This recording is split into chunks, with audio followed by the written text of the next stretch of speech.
Magandang araw Kuya Chris, maging sa lahat ng inyong taga-subaybay. Tawagin niyo na lang po ako sa pangalang dito, Tubong Samar, at kasalukuyang nasa edad na 42.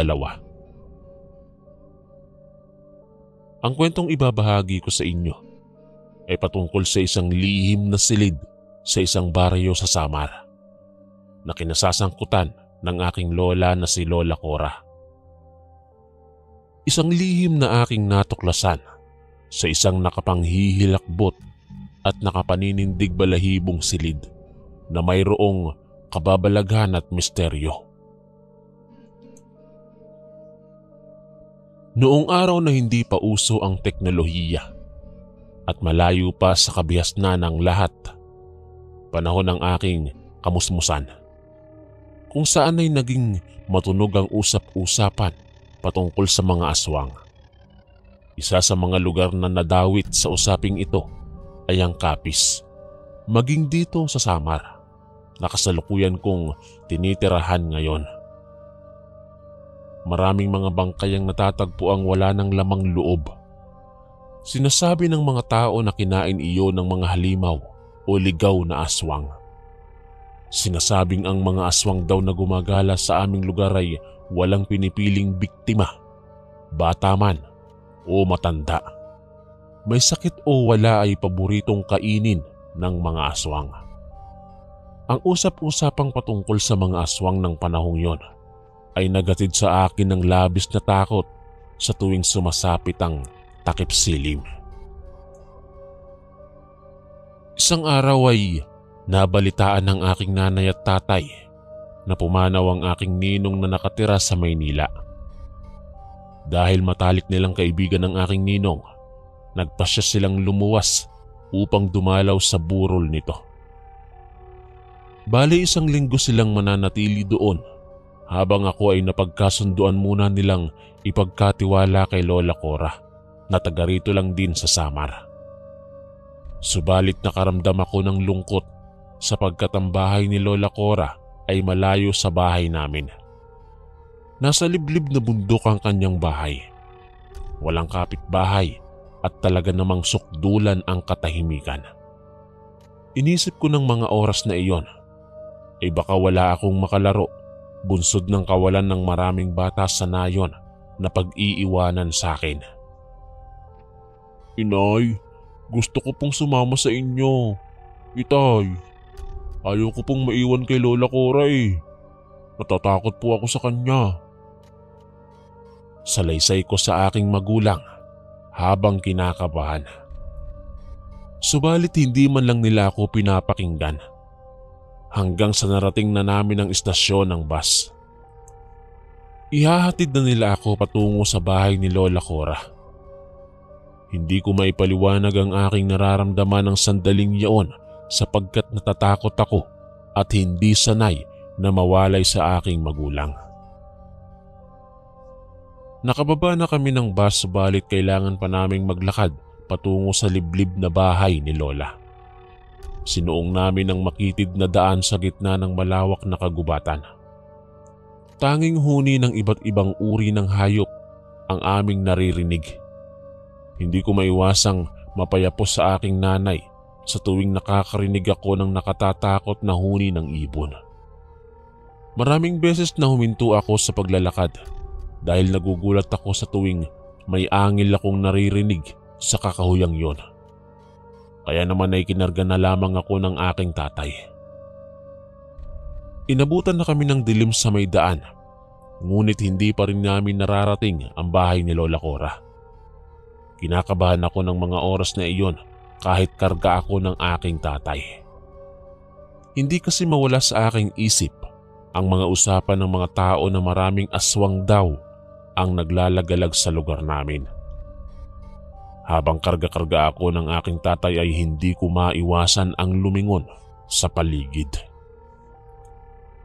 Sa hindi kalayuan ay tila may naaaninag akong matang umiilaw. Medyo madilim na noon at pakiramdam ko ay may kung anong nilalang ang nagmamasid sa amin. Habang tinatahak namin ang daan patungo sa bahay ni Lola Cora, maya-maya lang ay may isang malaki at itim na aso ang nakita kong tumatakbo mula sa aming likuran. Agad kong sinabihan si nanay at tatay sa aking napansin. Agad naman silang lumingon at idinako ang flashlight sa aming likuran. Tama nga na may malaking aso ang humahabol sa amin. Noong una ay hindi sila natakot at inisip lamang nila na isang normal na aso lamang iyon. Ngunit ang aso ay naging korteng tao na pula ang mata. Mahaba ang tenga at may nagkikiskisang pangil. Sa labis na gulat ay napatakbo na lamang si nanay at si tatay habang karga ko. Kahit madapa-dapa na sila sa katatakbo, ay patuloy pa rin sila sa paghakbang. Makalayo lamang sa lugar na yon. Nang matanaw na namin ang munting liwanag mula sa isang bahay, ay nabuhayan kami ng loob. Nabuhayan kami ng pag-asa nang makita naming malapit na kami sa bahay ni Lola. Nang marating ang bahay ay agad na kumatok si nanay at si tatay. Nakiusap sila kay Lola na buksan kaagad ang pinto sapagkat may aswang daw na humahabol sa amin. Sa kabutihang palad ay narinig ni Lola ang katok ni nanay at tatay. Dali-dali niya kaming pinagbuksan ng pintuan. May aswang pong humahabol sa amin. Habol hiningang wika ng aking ina.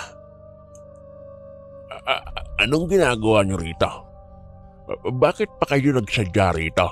Gayong batid naman ninyong aabutan lang kayo ng gabi sa paglalakad sa daan. Tanong ni Lola matapos niya kaming papasukin.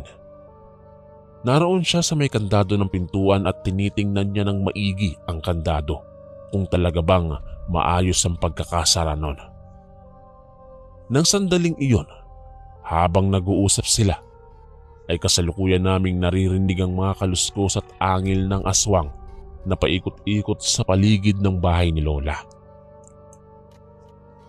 Nandito na naman sila. Ayaw talaga nilang lubayan ang bahay ko. Usal ni Lola Cora at taimtim siyang nagdasal.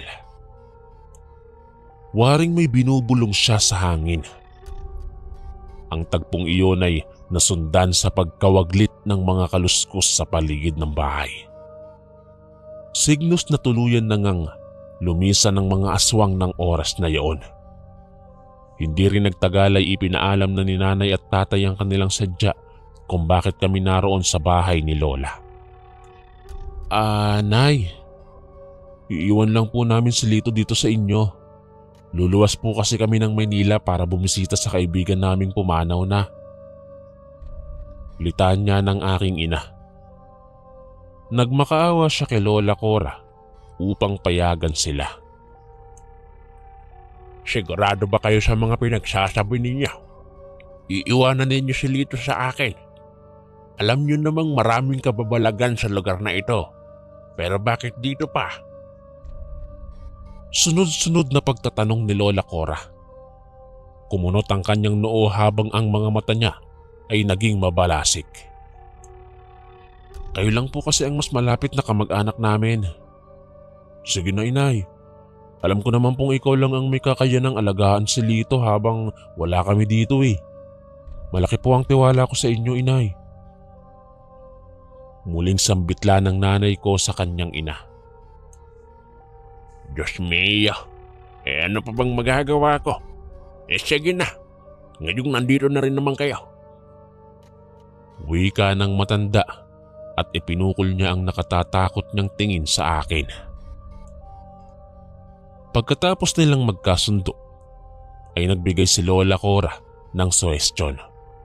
Minabuti niyang sa bahay niya na muna patulugin sina nanay at tatay sapagkat delikado na kung maglalakad pa sila sa labas. Gabi na kasi at masyadong mapanganib.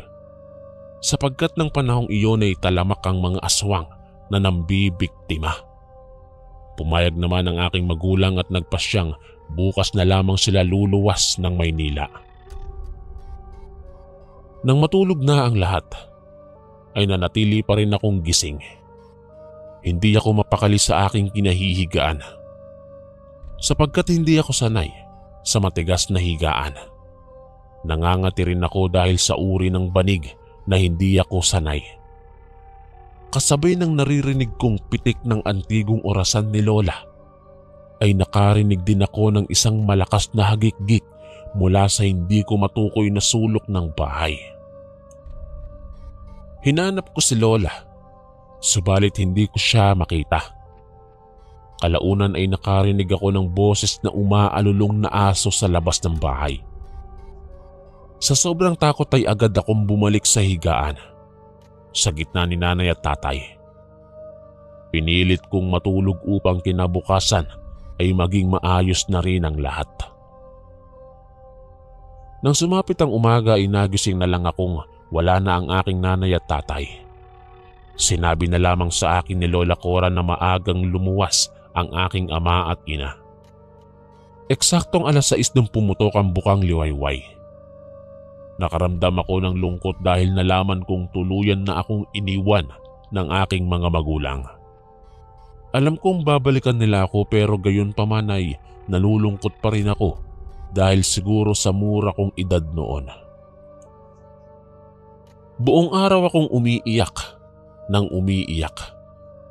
Kaya naman ay nahirapan sa akin si Lola Cora na patahanin ako. Lahat ng kailangan niyang gawin ay ginawa na niya pero patuloy lamang ako sa pag-iyak. Tumigil ka na sa kakaiyak mo, ay ano ka ba namang bata ka? Gabi na. Baka marinig ka ng mga aswang sa labas at puntahan pa tayo rito. Dahil sa narinig kong sinabi ni Lola, ay hininaan ko ang aking boses. Palihim akong humagulgol at nawala ng ganang kumain ng hapunan sapagkat hindi ako sanay sa bahay na yon. Dahil naririndi na sa akin si Lola, naganap siya ng laruang maaari kong laruin. Ngunit sa kasamaang palad ay wala siyang makitang laruan ng bata sa kanyang bahay. Hanggang sa lumapit ulit siya sa akin at iniabot niya ang isang kakaibang manika na may karayom pang nakatusok sa ulo nito. Kakaiba ang manikang yun sa lahat ng laruan na aking nakikita. Natutuwa naman ako sapagkat kahit papaano ay nagkaroon ako ng laruan. Lumipas ang ilang oras, ay nagpasya na si Lola na patulugin ako dahil maggagabi na. Ngunit natagpuan lamang ako nito na nakatitig sa isang lumang pintuan ng isa pang kwarto sa kanyang bahay. Binalot kasi ng kuryosidad ang aking isipan at napaisip na lamang ako kung anong meron sa kwartong yon. Apo, matulog ka na. Bawal kang pumunta sa kwartong iyon. Litanya ni Lola habang tinapik niya ang aking balikat. Agad naman akong sumunod kay Lola papasok sa kanyang kwarto. Magkatabi kaming dalawa sa iisang kwarto. Habang pinapatulog niya ako ay isang susi ang umagaw sa aking atensyon. Nakasabit ito sa isang pako at naisip ko na magandang paglaruan ang bagay na yon. Hanggang sa hindi ko na malayang nakapikit na pala ako. Sa kalagitnaan ng aking pagtulog ay bigla akong nagising.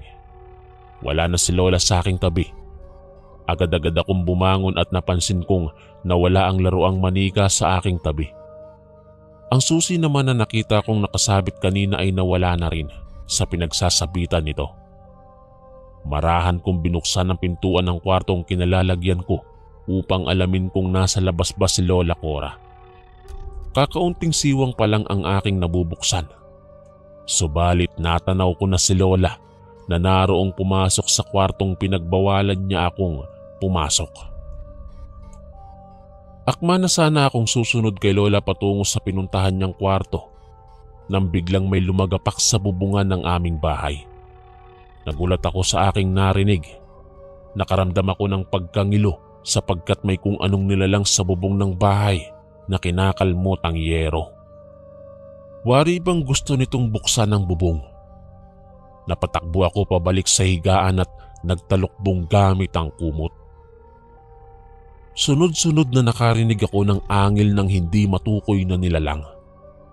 Nagkalampagan na ang bubong ng bahay na parabang may nag-aaway doon. Ilang minuto ang itinagal ng ingay na talaga namang labis kong ikinatakot. Kalaunan ay maluwag akong nakahinga nang mawaglit ng ingay. Nang mga oras na iyon ay nalilito na ako sa mga nangyayari. Hindi ko na mawari kung anong misteryo ang meron sa bahay ni Lola. Hindi ko alam kung bakit madalas na may ganoong ingay akong naririnig sa tuwing nagigising ako sa kalagitnaan ng gabi. Isang tanghali ay nagpaalam sa akin si Lola na aalis muna siya upang mamalengke sa bayan. Nangako siya sa akin na maaga siyang babalik. Ngunit nangamba agad ako sapagkat alam kong malayo ang bayan sa bahay na yon. Natatakot akong hindi agad makabalik si Lola. Pero hindi ko siya pinigilan. Pinanghawakan ko na lamang ang kanyang pangako na babalik siya agad bago pa man tuluyang dumilim ang paligid. Kung gabihin man ako sa labas, wag na wag kang magpapapasok dito sa bahay ng taong hindi mo naman kakilala. Hintayin mo akong kumatok at tawagin ka. Bilin sa akin ni Lola. Dahil sa sinabi niya ay kinabahan ako. Mukhang alam kasi ng matanda na hindi agad siya makakauwi dahil malayo ang bayan. Mas kinabahan ako nang umalis na siya. Hanggang tanaw na lamang ako sa papalayo kong lola ng sandaling yaon habang naroon naman ako sa pintuan ng bahay. Matagal akong naghintay sa pintuan, subalit hindi pa rin nakababalik si Lola. Naisipan kong isarado na lamang yon at pumasok sa kwarto upang matulog. Nagkalkal ako ng mga gamit ni Lola upang sana ay hanapin ang laruang manika na ibinigay niya sa akin noon. Kahit ano man ang aking gawin, ay hindi ko mahanap ang manika. Ang nakita ko ay ang isang susi na batid kong susi upang mabuksan ko ang isang ipinagbabawal na silid sa bahay na iyon. Marahan akong nagtungo sa isang kwarto at pilit na binuksan yon gamit ang hawak kong susi. Nang ganap kong maalis ang kandado ay natuwa ako. Marahan kong tinulak ang pinto na ikinalangit-ngit pa nun. Bumungad sa akin ang mga kakaibang gamit sa loob ng silid na yon. Sa isang lumang mesa ay natanaw ko ang manikang kanina ko pang hinahanap. Hindi ko maipaliwanag kung anong meron sa kwartong yon at para saan ang mga kakaibang gamit na aking nakikita roon. May grupo ng mga botilya akong nakikita. Mga botilyang naglalaman ng mga kakaibang bagay. May mga karayom at mga kakaibang ugat ding naroong nakasilid sa mga bote. May mga mahahabang kuko rin akong nakita na nakasilid sa isang bote. Hindi ko alam kung kuko ng anong hayop yon. Ang isang botilya naman ay may matulis na pangil. Ang pinakaumagaw ng aking atensyon ay ang isang kakaibang libro na hindi ko malaman kung saan yun ginagamit ni Lola. Akma ko na sanang bubuklatin ang aklat ng biglang may kumatok sa pintuan ng bahay. Nagbadali akong lumabas ng bahay at kinandado ang kwartong pinanggalingan ko. Ang susi naman ay mabilis kong ibinulsa. Biglang nawala ang katok na kanina ay narinig ko. Maya-maya lang ay napansin ko na lang na may kung sino ang paikot na naglalakad sa kabuuan ng bahay dahil iyon sa kaluskos o yabag ng mga paa na aking naririnig. Maya-maya lang ulit ay muli na namang may kumatok. Hindi ako umiimik ng oras na yon. Hinihintay ko munang magsalita kung sino man yaong kumakatok sa labas. Naisip ko na baka si Lola iyon, subalit naalala ko ang bilin sa akin ni Lola na wag akong magbubukas ng pinto kung hindi ko kakilala ang taong kumakatok sa labas. Ang ginawa ko ay marahan akong humakbang palapit sa pintuan upang pakiramdaman kung sino ang nasa labas. Dala ng kuryosidad ay sinilip ko ang maliit na butas sa dingding, ngunit bigla akong nilamon ng kaba at hilakbot nang mapansin kong madilim na pala sa labas. "Tao po. Tao po, may tao po ba riyan?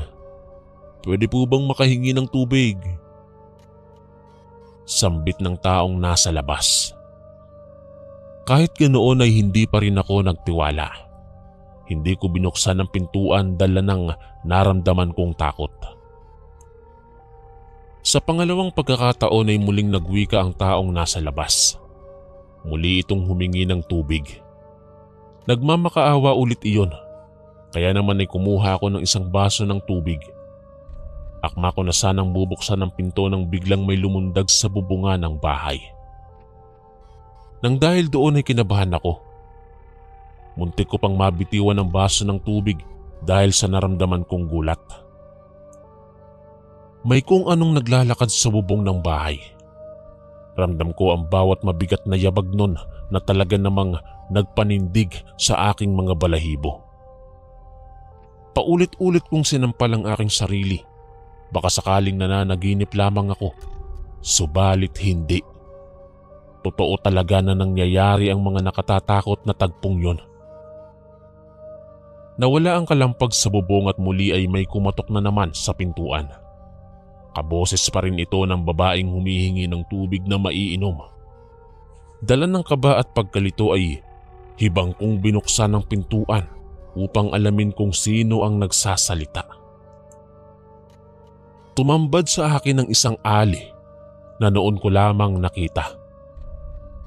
Tinanong ako nito kung may kasama ba ako sa bahay na iyon at matapat ko naman siyang sinagot at sinabing wala akong kasama.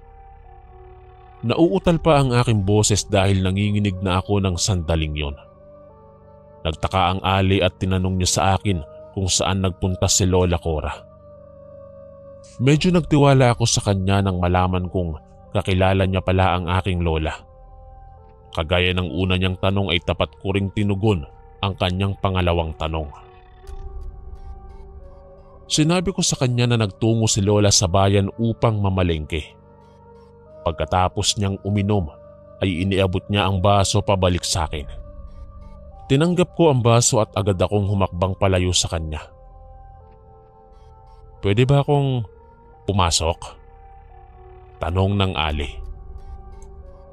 Ang ekspresyon ng kanyang muka ay naging malikot at mababakas sa kanyang mga mata na nagmamasid siya sa loob ng bahay. Ang kanyang bibig ay nanginginig na wari bang maglalabas ng mga mabangis na pangil.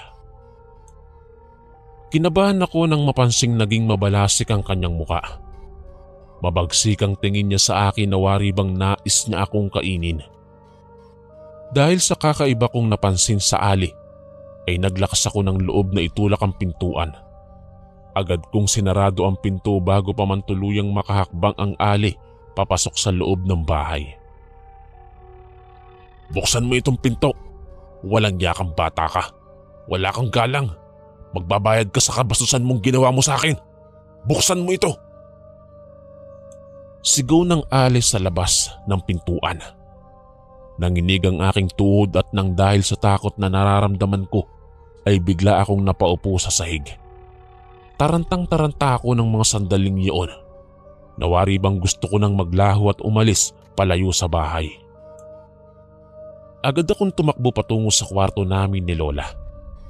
Tiniyak ko rin na maayos na nakakandado ito. Ang ali ay sigaw ng sigaw sa labas ng bahay. Pilit niyang sinisira ang pintuan mula sa labas. At maswerte ako dahil hindi niya nagawang wasakin ang pinto roon.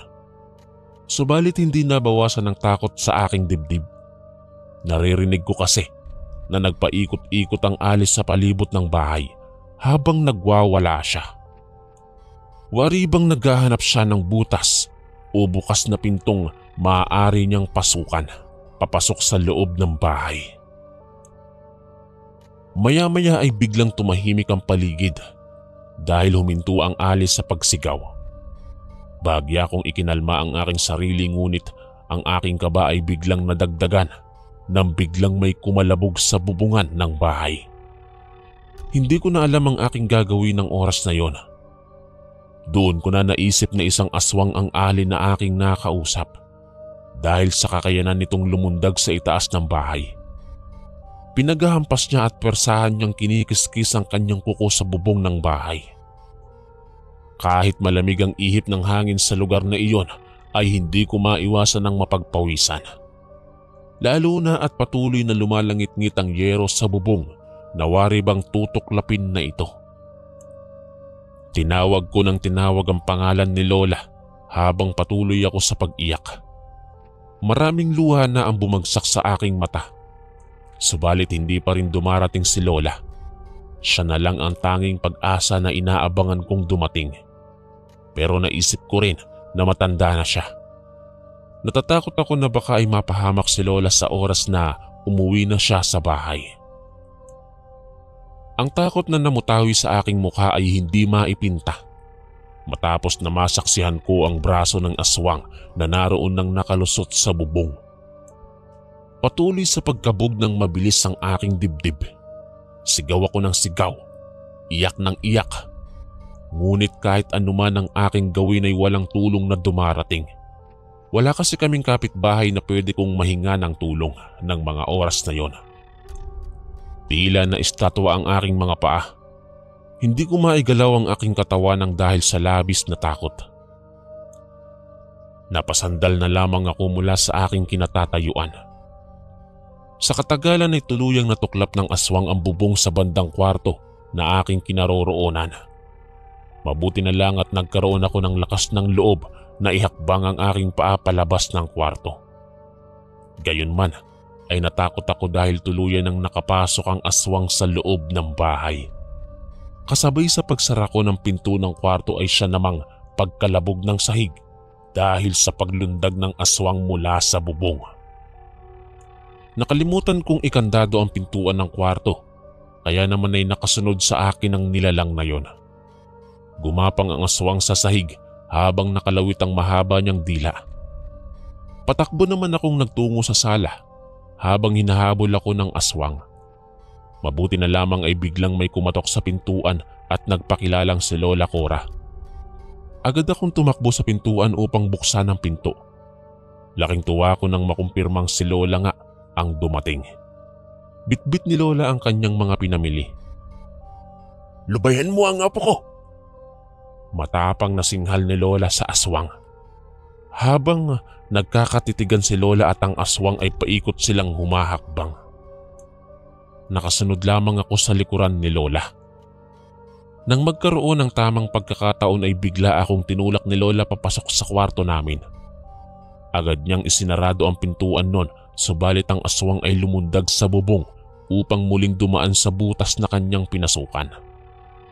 Humagikgik ang aswang ng malakas habang si Lola ay abala sa pagkalkal ng kanyang mga gamit. Nalaman kong hinahanap niya ang susi ng isang kwarto. Agad kong iniabot sa kanya ang hinahanap niyang susi. Hinila ako ni Lola palabas ng kwarto kasunod ng paglundag ng aswang doon. Nagtungo kami ni Lola sa isang kwarto at doon ay kinuha niya ang kanyang libro at ang isang punyal. "Apo, panahon na siguro upang malaman mo na isa akong mabait na mangkukulam. Isa ako sa mga pumapatay sa mga aswang dito sa ating lugar. Maraming mga umaaligid na aswang sa akin sa kagustuhan nilang makuha itong aking libro ng karunungan." Nagulat ako sa aking nalaman. Manghang-mangha ako habang pinagmamasdan ko ang tunggalian sa pagitan ni Lola at ng aswang. Kinuha ko ang laruang manika ni Lola. Kalong-kalong ko ang manika habang pinapanood ko si Lola na nakikipaglaban sa aswang. Nagbitiw si Lola ng mga salitang mula sa libro na hindi ko maintindihan. Kasunod noon ay tinambangan niya ng sunod-sunod na saksakang aswang. May mga pagkakataong nadadaplisan ni Lola Cora ang aswang, subalit madalas ay nakakailag din ito. Nagawang kalmutin ng aswang si Lola sa pisngi. Masakit man at nagdurugo ang sugatang mukha ni Lola ay hindi niya yon ininda. Mabagsik na lumaban si Lola. Nilustay niya ang lahat ng natitira niyang lakas magapi lamang ang aswang. Kinabahan ako nang umailalim si Lola sa aswang. Akma na sanang dudukutin ng aswang ang dibdib ni Lola nang biglang nagkaroon si Lola ng lakas ng loob na tagain ng aswang sa ulo.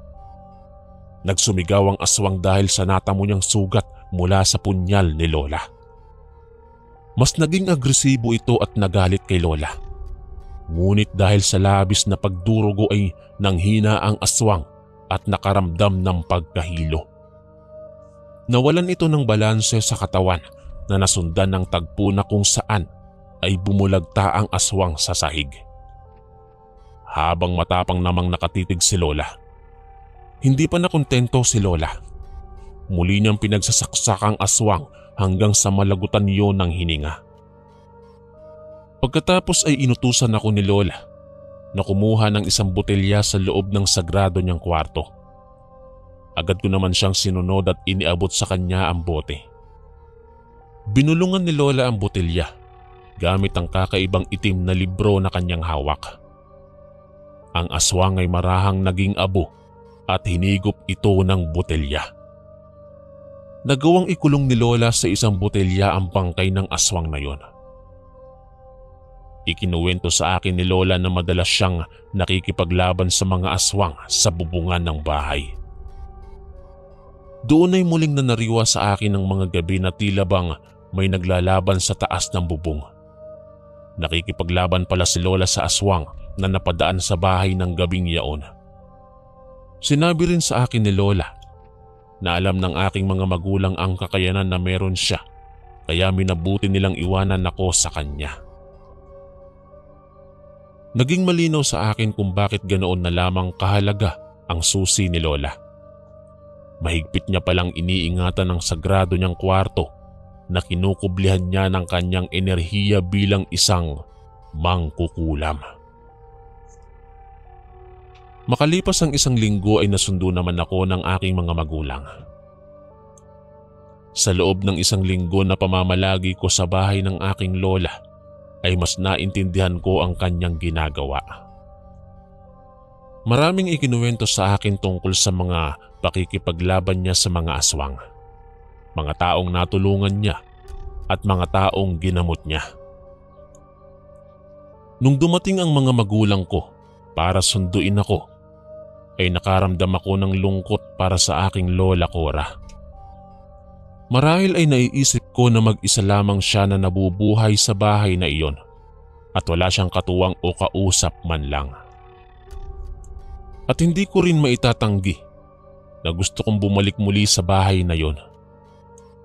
Pero sa kasamaang palad ay hindi na ako nakabalik muli sa bahay ni Lola Cora. Dahil ilang taon lang ang lumipas ay namayapa na ito. Dahil na rin sa kanyang katandaan. Maraming alaala ang nanatili sa aking isipan. Ang isang linggong pamamalagi ko sa aking Lola Cora ay ang pinaka-espesyal na bagay na nangyari sa buhay ko. Mangkukulam man ang aking lola ay hindi ko siya kinamumuhian at taas noo kong ipinagmamalaki dahil alam kong busilak ang kanyang kalooban. Dito ko na po tatapusin ang aking kwento, Kuya Chris. Maraming salamat po. Ang inyong kaistorya, Lito.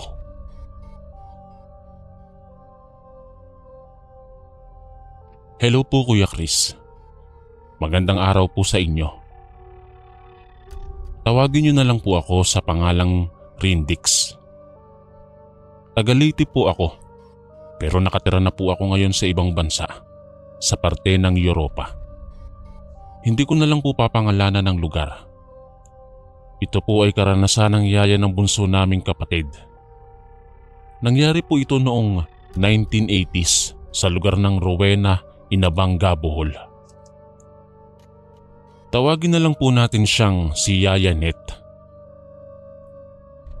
Bago po siya naging yaya ng bunsong kapatid namin, ay isa po siyang tagapamahala ng fish pond na malapit lang naman sa kanila. At ito po ay pagmamay-ari ng kapatid ng tatay niya. Araw at gabi ay parati niyang sinisilip ang fish pond. Baka daw po kasi may mga magnanakaw o may mga hayop na maligaw doon sa lugar. Nung mga panahong yun, malapit na daw ang Holy Week. At bukod pa sa pagbabantay ng fish pond, nagsasideline din daw siya sa pagbebenta ng kandila sa harap ng simbahan para pang dagdag kita. Huminto na kasi siya sa pag-aaral dahil sa kapos sa pera at mahirap lang daw talaga ang buhay nila noon. Naging medyo nakaluwag-luwag lang ang tiyahin niya, orang may-ari ng fish pond, dahil nakapag-asawa ito ng foreigner na Mormons galing sa USA. Miyerkules Santo daw yung panahon na yon. Malapit na daw mag 9 PM. Lumabas daw siya sa bahay nila at tiningnan ng fish pond. At may nakita daw siyang tao na tumatakbo papunta sa kakahuyan. At sa tingin niya, parang babae at sobrang bilis daw tumakbo at bigla na lang daw nawala sa dilim. Binaliwala lang daw niya yon dahil baka kasi kaya tumatakbo yon ay nagmamadali na dahil gabi na. Pagdating ng Huwebes Santo, tinignan na naman daw niya ang fish pond at nakita na naman daw niya yung babae na tumatakbo papunta sa kakahuyan at nawala na naman ito bigla.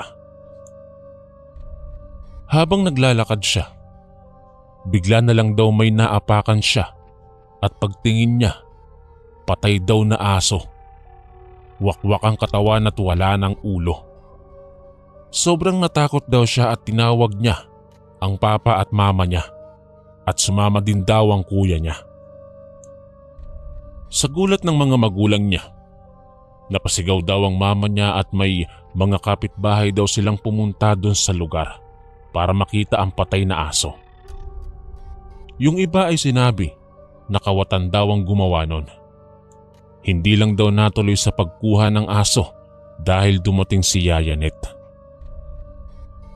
Yung iba sinabi na baka daw malaking hayop, pero ang sabi ng iba, baka daw wakwak dahil wala daw ang laman ng tiyan ng aso. Tumindig daw ang balahibo ni Yaya at natakot sa nangyari. Kinabukasan, Biyernes Santo, balak daw niya na hindi tignan ng fish pond dahil sa nangyari. Pero wala siyang magawa at tumuloy pa rin siya sa pag-check sa fish pond. At wala naman daw siyang nakitang tao or hayop at bumalik siya sa bahay para makatulog na. Mga bandang hating gabi nang nagising siya para umihi. At pagkatapos nun, binuksan niya ang bintana para makasilip saglit doon sa fish pond. At sa hindi kalayuan, may nakita siyang tao na mahaba ang buhok na nakaluhod at nakatalikod. Nagmadali daw siyang lumabas sa bahay at dahan-dahan na naglakad para hindi siya mahalata dahil sa tingin niya ay magnanakaw yun. Nung nakalapit na daw siya sa tao na nakatalikod, ay tinawag daw niya yon. "Hoy! Unsa imong gibuhat diya? Hoy! Anong ginagawa mo dyan?" Sa Tagalog. Bigla na lang daw humarap sa kanya at dinakma siya at nang pangbuno silang dalawa. Hindi daw niya masyadong makita ang mukha kasi natatakpan ng buhok, pero nakita daw niya ang mga mahahabang kuko. Hinawakan daw niya ang buhok para makaganti at nakita niya ang mukha na mukha naman daw tao, pero pula ang mga mata at ang haba ng ngipin. Hindi naman daw siya nakagat, pero marami na daw ang kalmot ang mukha niya at braso niya dahil ito yung ginawa niyang panangga. Bigla na lang daw tumakbo ang aswang at nakita niya ang tatay na hinampas pala ng malaking kahoy ang ulo at katawan ng aswang.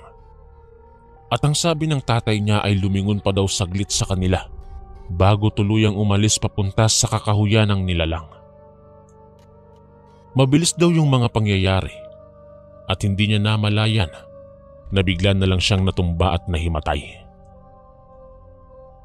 Paggising niya kinabukasan, ang dami ng mga nilagay sa mukha niya. Mga gamot at kung ano-ano pang mga nilagay doon. Sabi daw ng tatay niya, nakita daw sila na nagpapambuno sa aswang. Nakita daw sila na nagpapambuno ng aswang dahil sinundan pala daw siya ng tatay niya kasi hating gabi na. Pagkatapos ay lumabas pa din siya.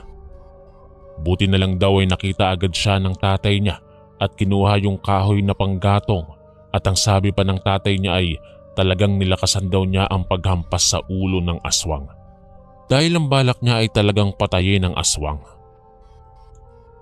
Ang daming taong pumunta sa bahay nila para makita si Yaya Net kung anong nangyari sa kanya. At natakot din daw ang mga tao dahil may aswang pala na gumagala sa lugar nila na hindi nila nalalaman. Natakot daw ang mga tao at kumalat sa barangay nila at simula nun wala nang lumabas ng bahay paggabi na. Puwera na lang daw kung marami kayong kasama at may mga dalang itak.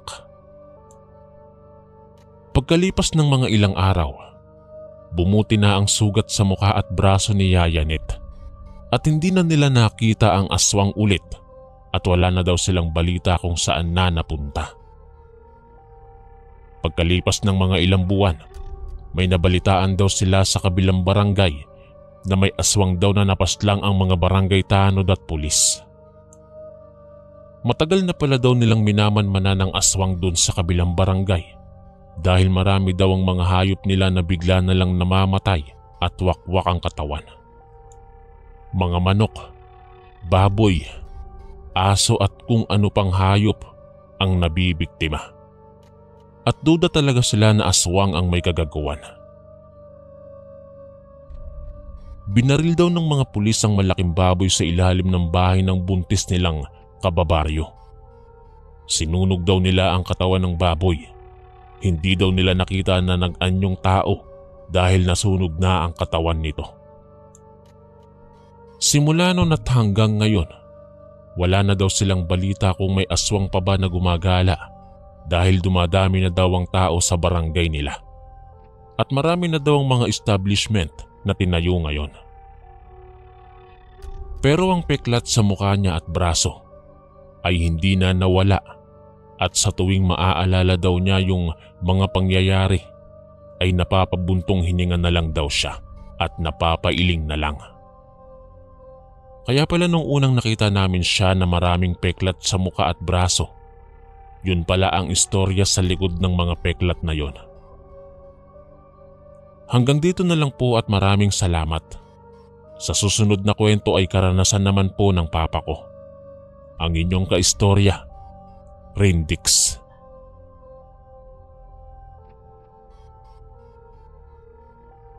Magandang araw sa inyong lahat. Itago niyo na lamang ako sa pangalang Emilio. Hindi ko tunay na pangalan. Ang kwentong aking ibabahagi ngayon ay patungkol sa kataksilang ginawa ng aking lolo sa kanyang ama. Bata pa lamang si lolo ay namulat na siya sa mga usaping aswang. Isang mahusay na albularyo ang kanyang ama. Nilalapitan ng mga taong nagpapagamot. Bata pa lamang ang aking lolo ay hindi niya na naabutang buhay ang kanyang ina. Sa kadahilan ng namatay daw iyon, bunsod ng mga misteryong bumabalot sa kanilang bahay na pumapagitna sa mga naglalakihang punong kahoy. Naengkanto raw ang kanyang ina. Noong mga panahong yon, ay baguhang albularyo pa lamang ang kanyang ama. Ang pagkamatay ng kanyang ina ang nagtulak sa ama ni lolo upang maging mahusay itong albularyo. Hindi malinaw sa isipan ni lolo kung paanong napapagaling ng kanyang ama ang mga taong nagkakasakit. Hanggang sa isang araw ay natanto niyang nagmumula pala sa isang mutya ang kapangyarihan ng aking ama. Tay, ano po ang hiwagang nakakublis sa batong kwintas-kwintas mo? Tanong ni lolo sa kanyang ama. Malagkit ang titig ni lolo sa kwintas. Wari bang nais niyang angkinin yon? Ito ba anak? Alam mo bang labis ang paghihirap ng aking dinanas makuha lang ito? Noong humalik ang kidlat sa pusod ng kagubatan, marami ang mga nilalang ng dilim ang nagtangkang makuha itong mutya ng kidlat. Isa ako sa mga nakipag-agawan, makuha lamang itong mutyang kwintas ko ngayon. Nang dahil dito, mas naging mahusay ako sa paggagamot at nakokontra ko na rin ang mga sakit na gawa ng mga engkanto. Kapag nawala sa akin ang mutya, tiyak na kamatayan ang kahahantungan ko. Nariyan lamang sa paligid ang mga nilalang ng dilim. Inaabangan ako. Maraming nilalang ng dilim ang galit sa akin dahil gusto nilang angkinin ang mutya. Ito ang dahilan kung bakit nila pinatay ang iyong ina. Nagulat, namangha, at kinilabutan din si Lolo noong marinig niya ang salaysay ng kanyang ama. Nalungkot at namuo ang galit sa kanyang dibdib nung malaman niya ang dahilan sa pagkamatay ng kanyang ina. Naging dahilan iyon kung bakit mas naging interesado siyang makuha ang mutya ng kidlat. Gusto ni Lolo na siya ang pupuksa sa mga nilalang ng dilim. Nais niyang ipaghiganti ang kanyang ina. Inisip niya nung mga oras na iyon na kung mapapasa kanya ang mutya ay tiyak na magiging mahusay rin siya higit pa sa mga ordinaryong tao. Magagawa niya na ang makipagtunggali sa mga engkanto. Pwede ko po bang hiramin ang mutyang iyan, Tay? Tulad niyo po kasi, gusto ko rin pong maging mahusay sa pagpapagaling ng sakit. Hiling ni Lolo sa kanyang ama. Ngunit hindi siya pinayagan dahil ayon sa kanyang ama ay mapanganib daw ang mutya. Ang sino mang nagmamay-ari ng mutya ay itinuturing ng mga nilalang ng dilim bilang isang kaaway. Hindi pinansin ni Lolo ang saad ng kanyang ama. Taglay ng aking lolo ang pagiging sutil at inamin niya sa akin na siya yaong tipo ng batang hindi ganoon kasunurin sa magulang. Kaya naman noong sumapit ang dilim, gumawa si Lolo ng kwintas na may peking mutya. Habang mahimbing ang tulog ng kanyang ama, marahan at maingat niyang kinuha ang mutyang kwintas nito at ipinalit niya roon ang peking kwintas. Masaya siyang nagtungo sa kanyang kwarto tangan ng mutya. Maya-maya lang ay nakaramdam siya ng bigat ng enerhiya sa paligid. Naramdaman niya na tila may kabayong paikot-ikot na tumatakbo sa paligid ng kanilang bahay. Humahalinghing pa iyon habang nagpapakawala ng magkakasunod na mababagsik na yabag. Ayon kay Lolo, tikba lang daw ang naririnig niyang paikot-ikot sa kanilang bahay ng gabing yon.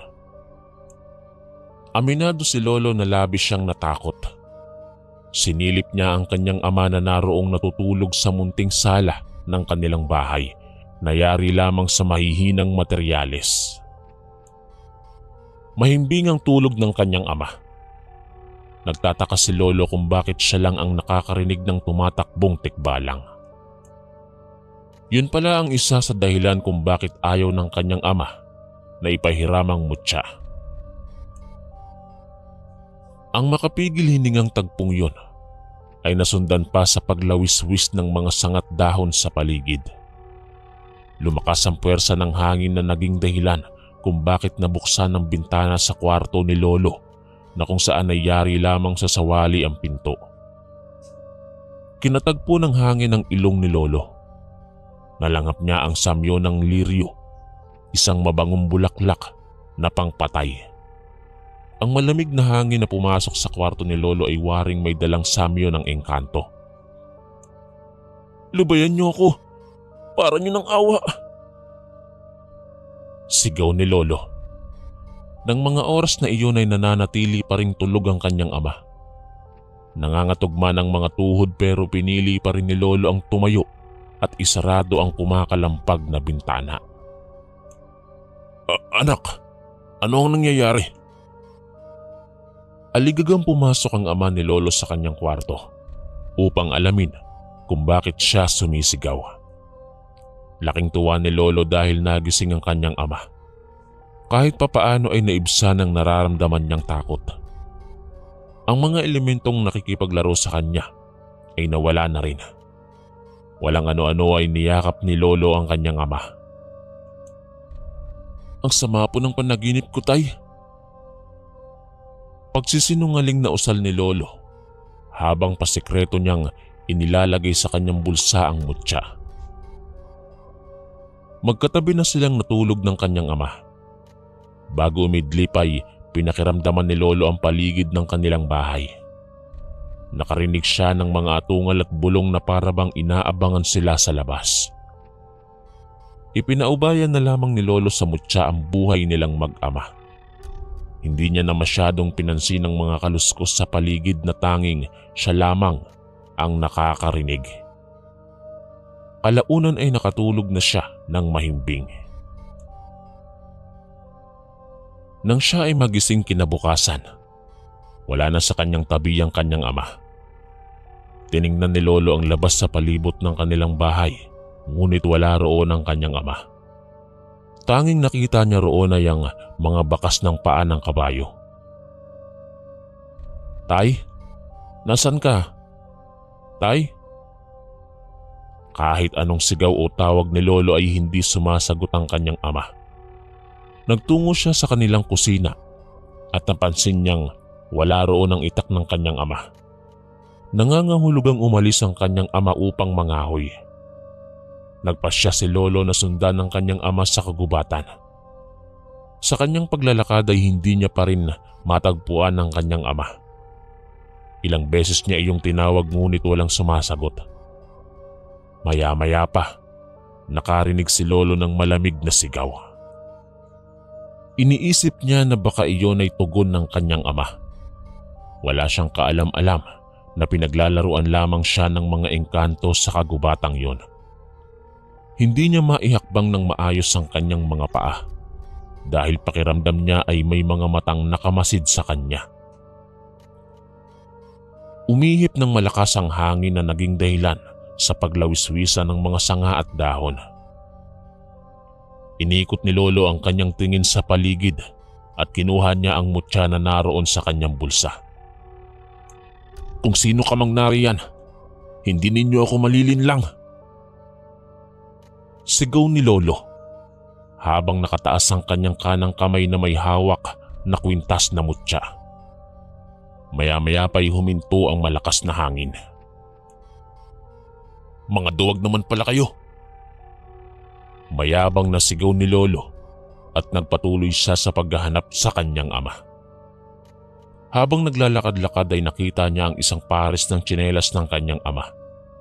Sa hindi kalayuan ay nakita niya ang isa pang tsinelas na may bahid ng dugo. Kinabahan at nataranta si Lolo sa kanyang nakita. Nang mga oras na iyon ay hindi mawala sa kanyang isipan na siguro'y may masama nang nangyari sa kanyang ama. Nagpatuloy siya sa paglalakad at maya-maya pa'y napasigaw siya ng aray. Sa kadahilan ng may matalas na bagay ang humiwa sa kanyang talampakan. Nang tingnan niya yon, ay itak pala ang nakahiwa sa kanya. Lalo pang kinabahan si Lolo nang mapansin niyang iyon pala ang itak ng kanyang ama. Pinulot niya iyon mula roon sa marahong lupa at hiniwa ni Lolo ang suot niyang damit at ibinigkis niya sa kanyang sugat sa paa. Ang ilang mga dugong sumirit mula sa sugat ni Lolo ay puminta sa mga tuyong dahon. Maya-maya pa, isang puting baboy ramo ang nakita ni Lolo. Dala ang itak ay hinabol niya ang kakaibang baboy ramo. Mainam din daw kasi iyon na pang-ulam. Nakaramdam na rin kasi si Lolo ng gutom ng mga oras na yon dahil hindi pa siya nag-uumagahan. Subalit nagulat siya nang pumasok sa loob ng puno ng kahoy ang baboy ramo. Kinusot niya ang kanyang mga mata at saka niya muling tiningnan ng punong pinasukan ng baboy. Isang ordinaryong puno lamang pala. Inisip niya na lamang na baka ay pinaglalaruan lamang siya ng sarili niyang guni-guni. Siguro ay hallucination lamang iyon, lalo't gutom na siya. "Tay, nasan ka na?" Paulit-ulit pa ring tinatawag ni Lolo ang kanyang ama. Maya-maya lang napansin niyang pabalik-balik lamang siya sa lugar na kanyang dinadaanan. Naisip niyang natitikbalang na siya. Kaagad niyang binaligtad ang kanyang damit. Muli ay umihip na naman ng malakas ang hangin na naging dahilan sa pagliparan ng mga tuyong dahon sa paligid ni Lolo. Mas bumilis pa ang ikot ng hangin na lumilikha na tila isang ipo-ipo. Kasabay noon ay ang pagtakbo ng tikbalang paikot sa kinatatayuan ni Lolo. Sinubukan ni Lolo na maitarak sa tikbalang ang tangan niyang itak sa pamamagitan ng pagbato ng itak. Ngunit sa bilis ng ikot ng tikbalang ay bumaon lamang sa punong kahoy ang itak. "Kung talagang matapang ka, lumapit ka sa akin." Sambit na paghahamon ni Lolo habang itinataas niya ang mutya. Hindi magawang lumapit ng tikbalang sapagkat natatakot sila sa tuwing hawak ng isang tao ang mutya. Natatakot ang mga nilalang ng dilim dahil ayon sa kanila ay sumasapi raw ang enerhiya ng mutya sa enerhiyang meron ng tao. Mabilis na kumaripas ang tikbalang palayo kay Lolo. Makukuha lamang ng mga engkanto o aswang ang mutya kung walang nagmamay-ari nun. Sa oras na mapasa kamay nila ang mutya ay lumalakas ang kanilang kapangyarihan. Bagay na iniiwasan ni Lolo na mangyari. Sa patuloy na paghahanap ni Lolo sa kanyang ama, napadpad siya sa isang ilog. Namutla siya, kinilabutan at nanindig ang kanyang mga balahibo dahil may nakita siyang bangkay sa ilog. Bangkay na tanging mga putlang paa lamang ang makikita, sapagkat ang kalahating katawan nito ay nakalubog sa tubig.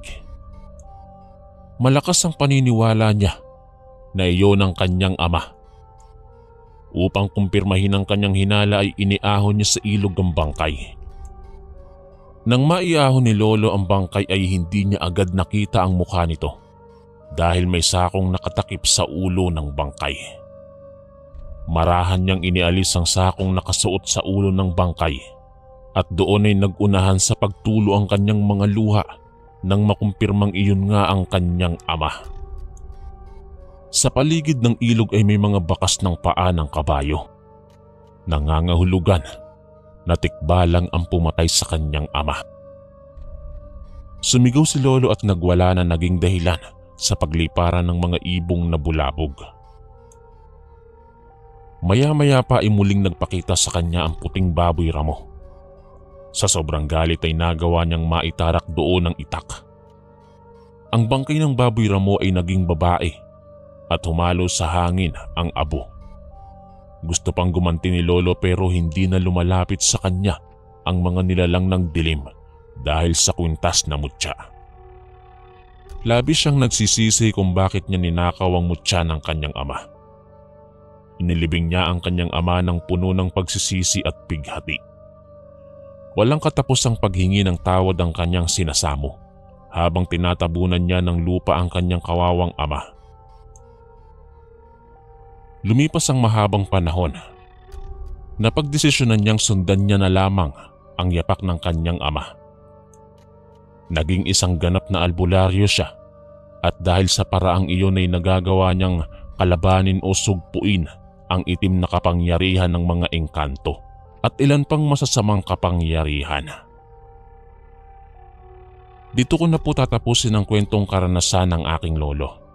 Isang kasaysayan sa kanyang buhay na kanyang pinagsisisihan dahil sa kanyang nagawa. Isang pangyayaring hindi niya malilimutan magpakailanman. Hanggang dito na lamang po at maraming salamat.